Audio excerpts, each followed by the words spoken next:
Guys, good morning. Ipaklaro lang nato ha. Ang election battle karon sa Davao City dili na siya laban between two families between the Duterte and the Nograles. It's a choice sa ato ang mga katawhan kung kinsa ang makapagserbisyo sa Davao City karong panahon na.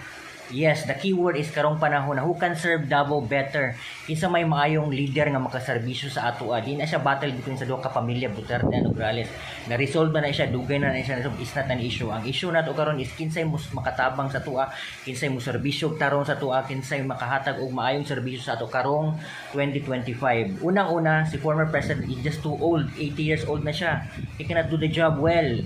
Secondly, naan siya mga maintenance. Thirdly, yang utok dili focus ang Davao City karon. Real talk lang ta. Yang focus karon is iyang kaso sa Hague. Second, ang impeachment sa anak. Third, ug iyang health. Makita na to siya, di ba? Physically di na yun siya kaya.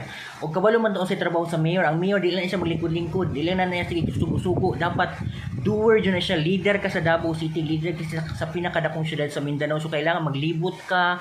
Alam mo ni mo unsay sentimento sa tao. Unsay kailangan sa tao. Dapat naka sa City Hall.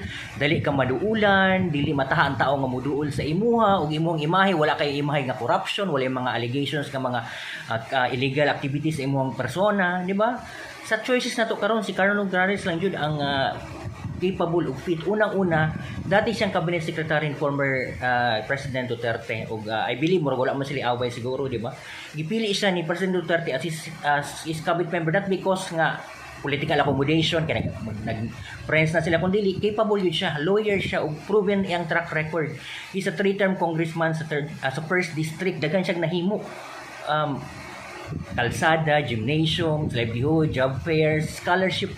Karon as of the moment 35,000 ang nahatang niya scholarship. Og si Atty. Carlo Nograles naa sa Davao. Anda mo serbisyo. Dili na siya kay Nograles lang inaanay negative na is not. We should choose between a person who can perform right now og makahatag og alibyo sa mga daghang problema sa Davao. Daghang problema Davao karon una traffic, baha, lack of employment opportunity, kailangan katong mga bukid, daghang mga concern mga barangay, mga kana i-resolve kana tanan ni ato ng kung tagaan nato sig chance. Pero choice gyapon na ninyo. Let's just be real talk lang karon unsa jud dapat kailangan sa Davao kinsan makapagserbisyo og tarong jud, di ba? Ug si Atty. Carlo Nograles relihiyoso na kailangan sa leader ka nang maampuon. Ug si Carlo Nograles dili siya hangol og pwesto.